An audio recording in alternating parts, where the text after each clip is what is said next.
Claire Best. It's Thursday here on The Story, and tonight we're taking you back in time for an update on a story from 1958 that KGW covered extensively not long after first coming on the air. Tonight, finally, some closure after more than 60 years. Plus, Multnomah County Commissioner Shannon Singleton joins us live tonight with an update on the county's homeless services budget gap, what she found in budget documents that has her calling for change. But first, Portland's mayor and Governor Tina Kotek created a new work group to talk about what needs to be done to build more affordable housing in Portland. This comes the same day that I talked with a woman who is forced to live in a camper with her baby because of the high cost of rent in Portland. It's our big story tonight.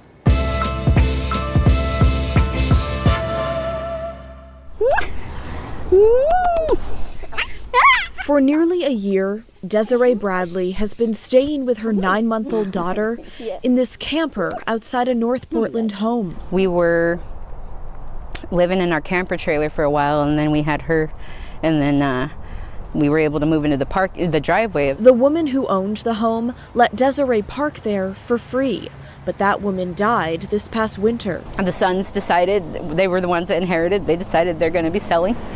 So we have until May 1st. Meaning Desiree and her family have exactly 8 weeks to find a new place to park. I have a child. She's only 9 months old, Evangeline.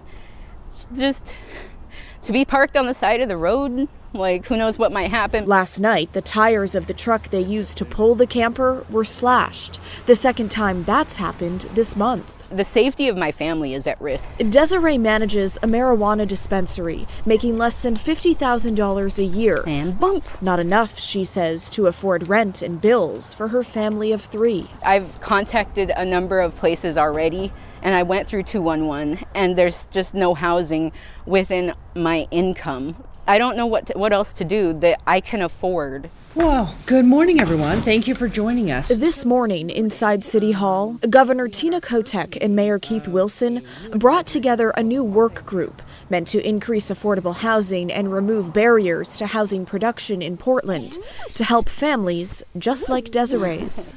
Here's the situation. We know in Portland, we need all kinds of new housing construction. This group is going to be action-oriented. We're not going to have lots of meetings and just talk about it. We want to know specifically what we can do better to make Portland a place where people want to invest. And my message today is the city and the state believe in Portland. The city of Portland is open for business. We are going to grow. This is a place people should invest, and we're going to do our best to support that when it comes to housing development. So we need to create an environment where developers are going to just be able to build and build more and build faster. This comes amid the city facing a historic budget deficit of $93 million. Cuts to the permitting department are being floated as a potential way to help fill that gap. When we're talking reductions, we're talking about people, not just a budget. And so we have to be very cautious, and we have to be very careful to make sure that we have all of the revenue streams allocated. So that's kind of where we're at right now. The state estimates by July, 2,800 affordable housing units will be financed to allow next steps towards building. They also say that over the next 2 years, construction will be underway on the infrastructure needed to support more than 25,000 housing units. That's things like water and utility hookups. And we've got to focus on all income levels to make sure everybody has a place to live in Portland. Well, what are we supposed to do until then? Like, just live on the side of the road and hopefully we don't get attacked. Hopefully there's not some random drive-by shooting. Hopefully we don't get hit and squished. Like, what happens until then? Well, Desiree has a point there, and I asked the mayor and the governor that question today. What is being done right now to help families just like hers? The mayor didn't directly answer my question, but as we've told you before, he has a $28 million shelter and day center plan. But given budget constraints, it's unclear how or if that will be funded. Mayor Wilson did tell me the city will continue to address the needs on the streets and that we can expect an update from his office every month on how that's going. So time will tell as the clock ticks for people like Desiree. Now, if we broaden our scope just a bit, in order to build affordable housing, you need the building supplies. And this morning, Governor Kotek addressed that in regards to President Trump's on-again, off-again tariffs on Mexico, Canada, and China. What I would like to see from the Trump administration is consistency about what they talked about on the campaign trail, which was we want to help get more housing constructed across the country and make it more affordable. I would argue the tariffs will not help in that regard. Cuts to the Housing and Urban Development Department will not help. And so I will continue to communicate that through our congressional delegation to cabinet secretaries in the Trump administration that we need help. This is a bipartisan issue, and cutting those things is not going to help not only Oregon, but places around the country. Now, focusing in on the city level here, a Portland Street Response announced it is expanding its capabilities effective immediately. Now, this is the team that responds to people suffering from a mental health or behavioral health crisis in public during non-violent situations. Among the policy changes, responders will now be able to shuttle people to different services like shelters, detox and sobering centers, and food pantries. They can also opt for a bus pass or a taxi ride if they so choose. The street response teams can now enter unlocked public spaces. That includes local government buildings, restaurants, and grocery stores during normal business hours. Previously, they needed a co-responder. Teams can now be called in by other first responders as well if the initial call didn't meet street response criteria.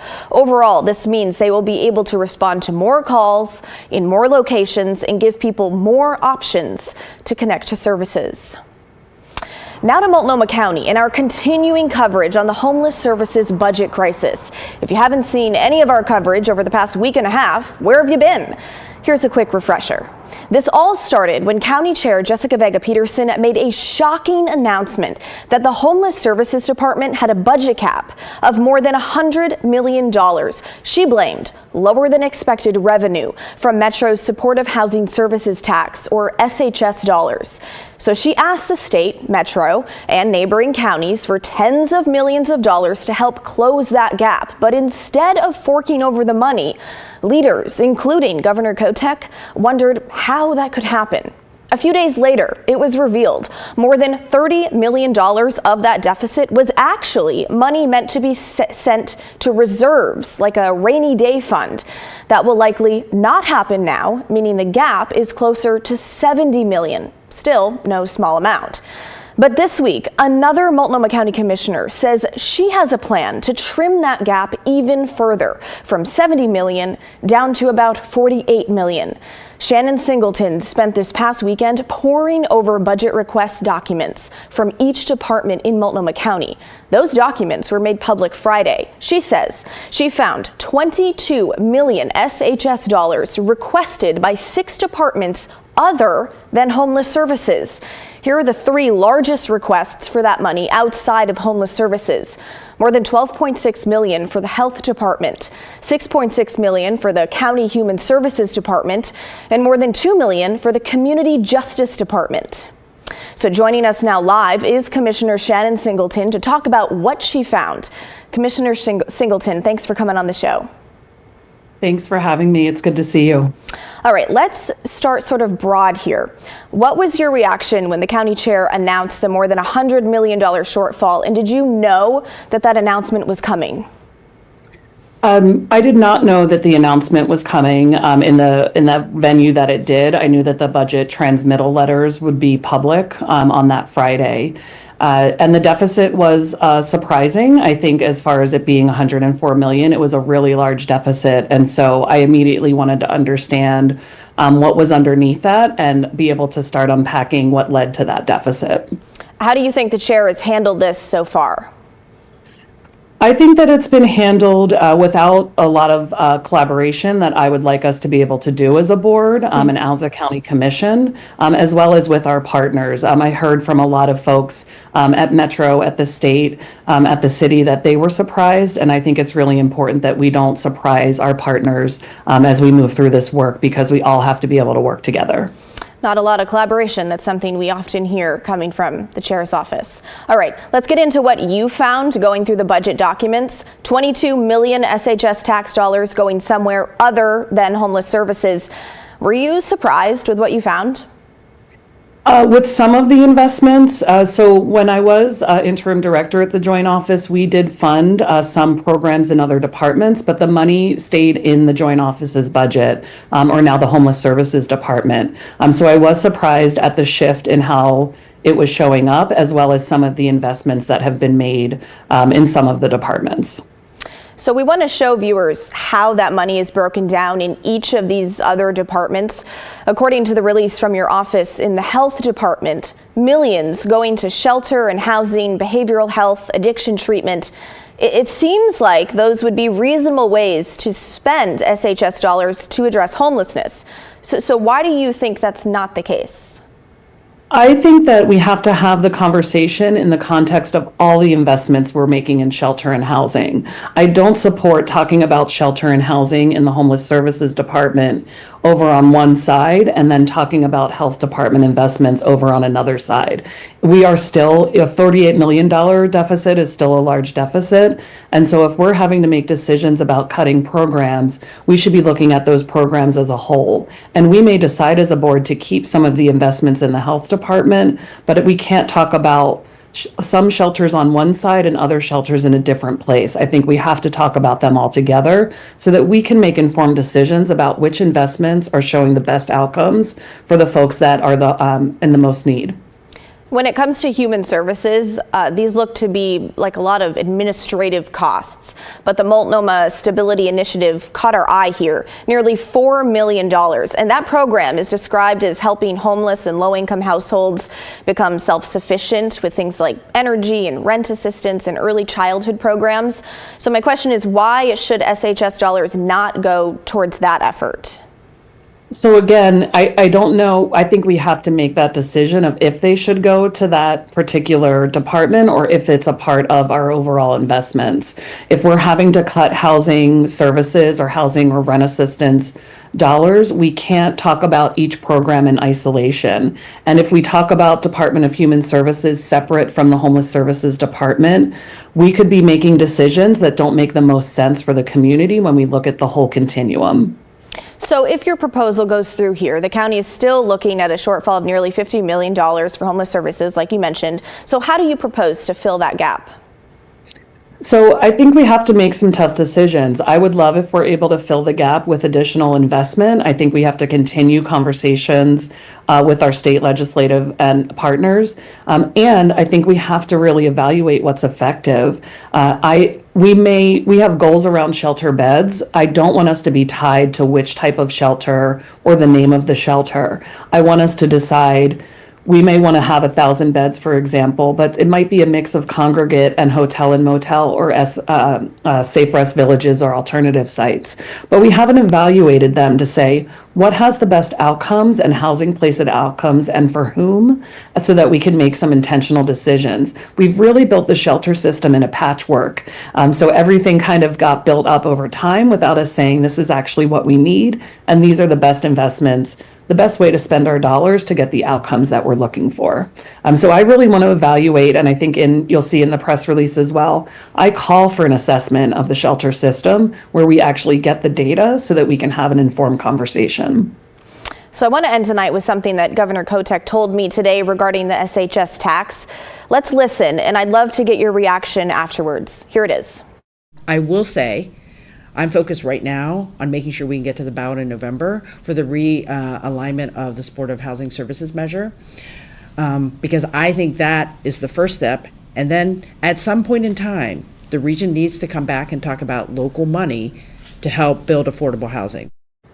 So, Commissioner, in your opinion, should the SHS tax be reformed? And if so, how? I think that the conversation that Metro has had around allowable uses and being able to use dollars for affordable housing, whether that's to do gap financing or to do acquisition or rehab, or frankly to do land banking, that should be an allowable use, and that's something that would need to come back under some reform. I am open to the conversations about potential tax decreases for some of our highest income levels. I think that's something that we should be discussing and make some, again, thoughtful decisions based on the data. And I do think there's some room that we can improve right now in how we govern and oversee this money and how we work as a region, both between the counties, but also with our partners at Metro. So there's things I think we can make progress on before going to the ballot, and some of those pieces around allowable use and or any decrease in the tax have to go to the ballot as well. All right, Commissioner Shannon Singleton, thanks so much for joining us tonight. Thank you. To Clackamas County now, where commissioners voted to freeze the pay of fellow Commissioner Melissa Fireside. This comes a day after she was indicted on 8 felony counts, including theft and forgery.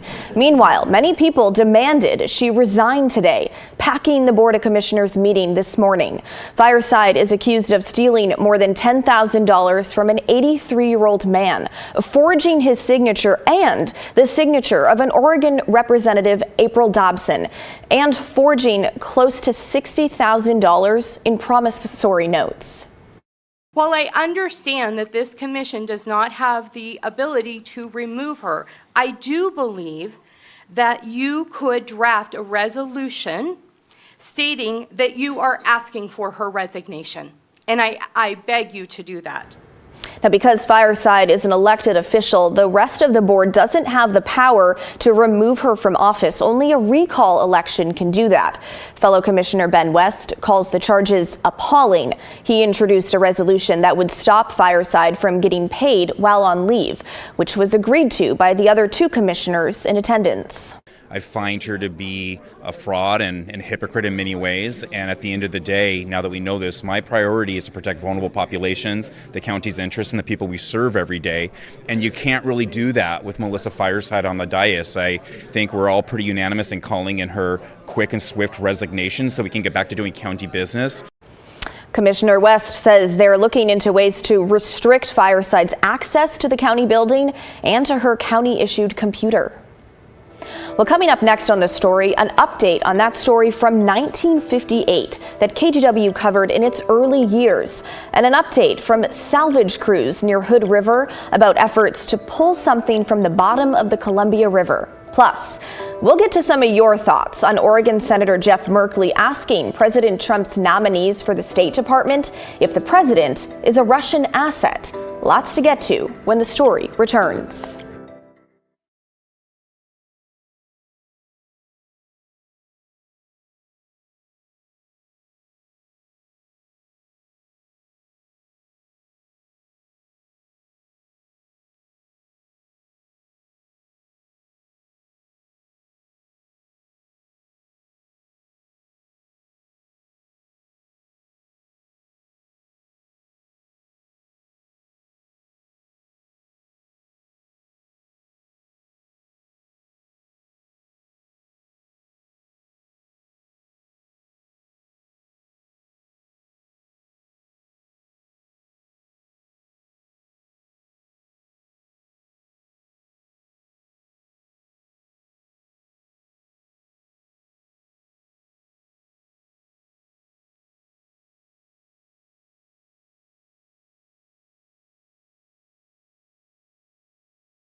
A possible break tonight in a cold case from 66 years ago. Investigators say they may have found the car belonging to the Martin family, who disappeared all the way back in 1958.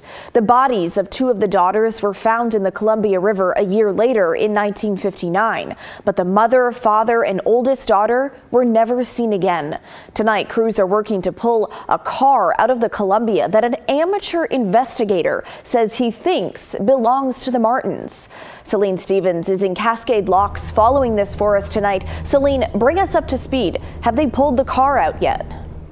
Blair, no, and in fact, the Hood River County Sheriff's Office told me that they will not be removing the car from the river tonight after all, due to significant debris. But that crane's been up for the last several hours, and in fact, it has pulled up the frame of another separate car that was also found in the river. But when it comes to that station wagon, they say they've just been excavating the area around it, and there hasn't been much more developments than that. So tell us about this diver who thinks he found the car. Do we know why he was searching for it?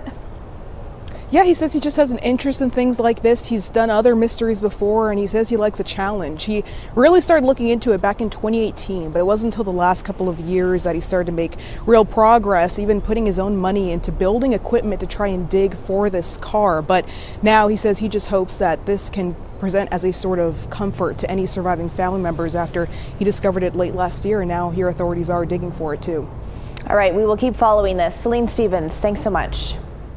Now, the mystery surrounding the Martin family captivated viewers in the earliest days of KGW. Our team found a documentary on the story from way back in 1958, and we'll be streaming it in full tonight on our TV app, KGW+. That will be tonight at 8 o'clock. The documentary was produced just 2 years after KGW first went on the air. After that, at 8 o'clock, you can stick around for a replay of the story at 8:30, followed by Killer Cases at 9, and of course, KGW News live at 11. Again, that's all tonight on our TV app, KGW+, which you can find for free on Roku, Apple TV, and Fire TV. Okay, now let's get to some of your thoughts on a story we brought you last night from our nation's capital. Oregon Senator Jeff Merkley asking a pointed question to 3 of President Trump's nominees for jobs in the State Department. I wanted to ask you, Mr. Lando, is President Trump a Russian asset? He went on to list 5 different things President Trump has done that he says benefit Russian President Putin. And before we get started on this, let me just say, wow, it has been weeks since you filled our inboxes with so many of your thoughts, dozens and dozens of voicemails and emails. The majority of your feedback sounded like this from Michelle. I was so happy to see Jeff Merkley standing up and asking the hard questions. We've seen so little of that. And so many of us are very concerned, thinking, hey, is anybody going to do anything and stand up to these people? So it was very good to see Senator Merkley standing up and asking some hard questions. I thought it was really great. Kevin wrote to us, Senator Merkley was spot on in his description of Trump's embrace of Putin. The grand old party has become the guardians of Putin. Ronald Reagan would be furious. What he did is what our representatives should be doing. They're for all America. They're not for Republicans or Democrats. I know what the oath of office means. I've taken that. We should not be negotiating with a murderous dictator. And that's what Putin is, probably guilty of war crimes. He attacked Ukraine. There's no question about it. But not everyone was thrilled with Senator Merkley's question, like this viewer named Steve. I'm not necessarily for Trump. I'm not necessarily a super liberal, but when I see Merkley on TV asking questions like, is our president a Russian asset? It just looks ridiculous. He looks like he's seen too many Hollywood movies, and just what a complete joke of a question, waste of time. And Don wrote, I am so ashamed to call myself an Oregon native with the representatives we have selected for our state. The voice they spew at the Senate hearings is not an appropriate representation of our state.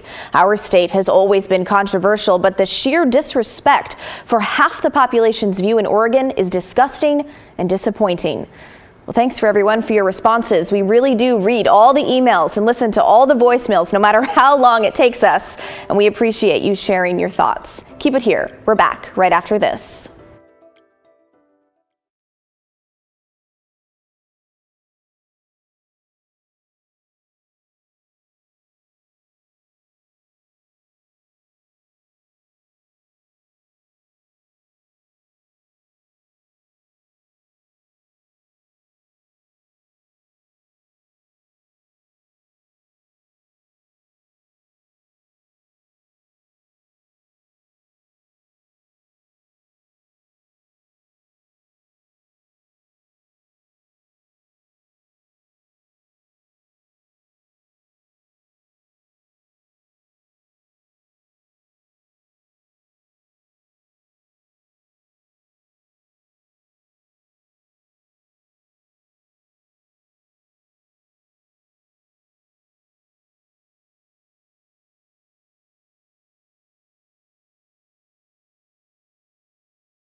Well, that is the end of our show, folks. Thanks so much for watching. The good stuff is coming your way next. And don't forget, everyone has a story to tell.